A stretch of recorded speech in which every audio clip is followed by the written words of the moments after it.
ABC's Cokie Roberts on the phone with us right now. Her mother, Lindy Boggs, served as the U.S. ambassador to the Vatican. And Cokie, Dan brought up a really interesting question just now. Pope Benedict was in essence anointed the successor to Pope John Paul II in many ways. Can Pope Benedict anoint his own successor now? Sure he can if he wants to. The question but that's the real question. Does he want to?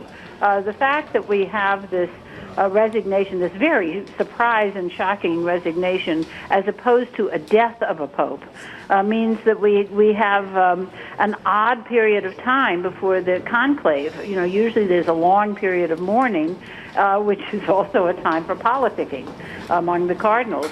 Now we don't know when the conclave is going to happen. I would suspect sooner rather than later, with Easter right around the corner.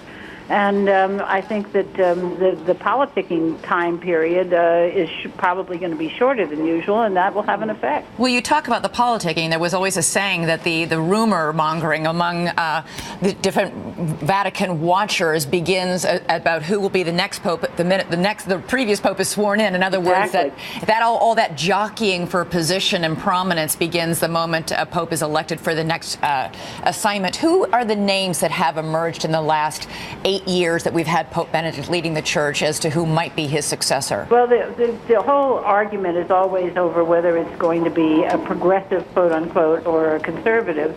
There are fewer and fewer progressives left in the College of Cardinals due to the appointments of both John Paul II and of Benedict. And so I think that you're not likely to see that happening. But then the question is, what is the nationality? And there have been lots of discussions about Latin American cardinals, African cardinals, because, of course, now among the billion Catholics, most of them are in the Southern Hemisphere.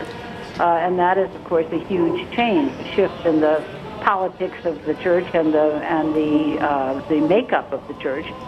I think there will be a lot of pushback from Italy again, because even though the majority of the congregants is in the South, there's still a huge number of Italian cardinals. Right. And a very strong sense among those cardinals that now there have been two popes, one from Germany now, the last one from Poland. They're ready for an Italian pope. And what are the chances it could be an American, like Cardinal Dolan here in New York? Well, that's always a possibility. The American church is considered a somewhat wayward church by the College of Cardinals. I know that comes as a shock to most American Catholics, but they see us more as a source of funds than a source of popes.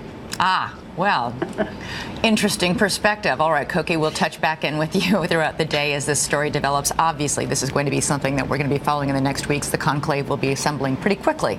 Hugely important to so many Catholics around the world.